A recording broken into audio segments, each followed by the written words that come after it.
I lost my 700-day hardcore world. I was building a piglin bartering farm on my hardcore world, and the last step I needed in completing this farm was 24 piglins. This meant I had to spawn them all in on the nether roof, and to do so, I was flying super high into the sky and then flying back down to see if they spawned in. Silly me decided that it would be a great idea to turn my game down to 2 render distance, meaning I could only see 2 Minecraft chunks in front of me, and so I plummeted to the earth and splatted onto the nether ceiling.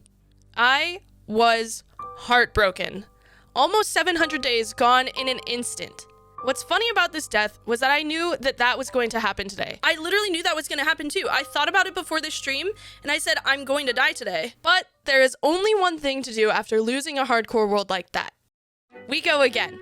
After searching for a new seed, I finally found one that looked perfect. It had this beautiful village spawn with some gorgeous mountains and this awesome little island surrounded by some nice hills. I started by looting the village and managed to get an early iron sword and iron pickaxe from the blacksmith. I then gathered all of the beds from the village to put them into a centralized location where I would keep all of my villagers. To do that, I just needed some wood and got to work building. I started by making a 7x9 rectangle of oak wood and built the walls up 3 blocks so that the villagers wouldn't be able to jump out if I placed a block in there. Then I placed down all of the beds I had gathered and the village bell in the corner for a nice touch. It should have made the villagers pathfind into that area that I wanted them to go. Unfortunately, I forgot a single bed, which made them not want to follow me anywhere. Please! I didn't want to deal with any zombies killing the villagers as night fell, so I decided to sleep the night away and try to wrangle the villagers in the morning. In the morning, I gathered all of the villager job blocks so the villagers wouldn't continuously return to those places, and then I could convert them into any villager job that I wanted later. I tried to coax some villagers with job blocks and bells over to the beds, but they decided to be a lot more difficult than they needed to be. I resorted to manually pushing each villager into a boat and just boating them over to the beds. Yay! Oh, you're coming too! Look at you! Now that all of the villagers were in place, I got to work killing the iron golems that had spawned so I could make some iron armor for protection and also a bucket of water to start some farming. I started by making a 9x9 wheat farm, potato farm, and also a carrot farm. I also started breeding the cows and got some sheep into a pen for wool, leather, and food. I decided to go exploring around the area and collect some resources, one being sugarcane that I really need for paper for books, and later on for rockets. I went home and started making a small sugarcane farm when out of nowhere I was attacked. Oh, sorry. Oh my god, little dude just came out of nowhere, man. Oh my god, I'm just chilling. Little dude just came out of nowhere and tried to filza me. Oh my god.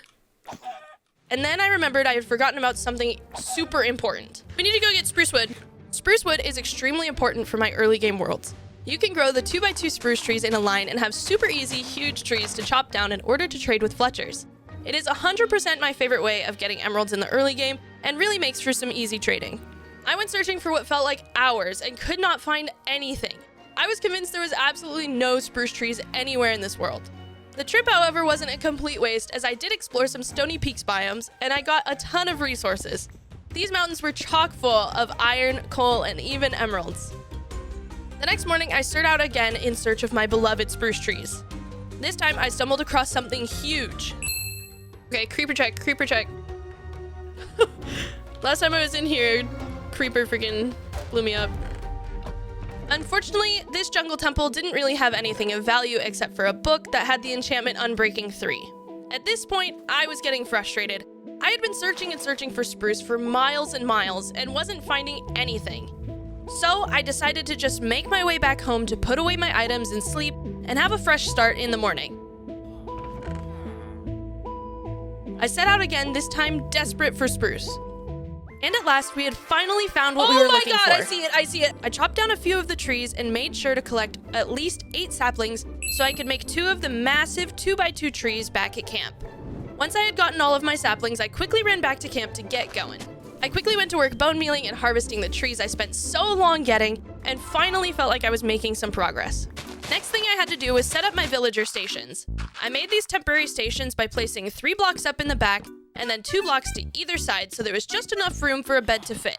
This way, the villagers could find their own way into their own stations without me having to manually move them with minecarts and rails. Once the villagers had found their way to the stations, I placed a single block before breaking the beds to trap the villagers in a 1x1. Easy. This way I could place the job block right in front of them and the villagers would not have anywhere to go. The first jobs I made were Fletcher villagers, so I could trade the sticks I made for easy emeralds. Then I could set up the next villager, which was an armorer.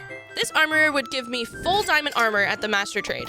However, this did mean leveling him up all the way, which meant buying an excessive amount of iron boots and helmets.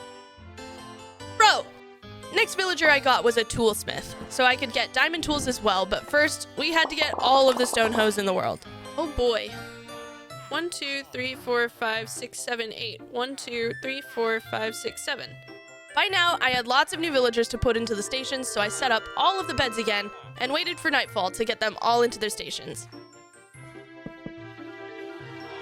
This time I made a farmer so I could trade the wheat and carrots I was farming for more emeralds, and once fully leveled, this villager would give me my main food source, golden carrots. I also spent some time setting up a melon and pumpkin farm because I would be able to trade melons and pumpkins with that farmer villager later as well. Water's so blue!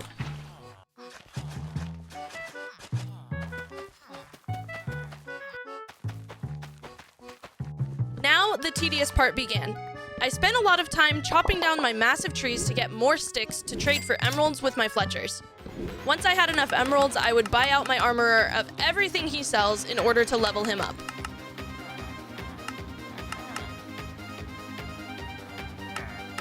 After going back and forth for ages, I finally leveled the armorer up to expert level and was able to get enchanted diamond pants and diamond boots. We were now halfway to being completely decked out in full enchanted diamond armor.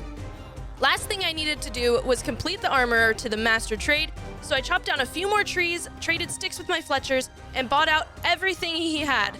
And finally we had the master trades. Blast prot? Ooh! That's actually goated. Okay, cool. Cool. All that was left was to chop down a few more trees, trade a few more sticks, and we finally had almost enough emeralds to complete the armor set.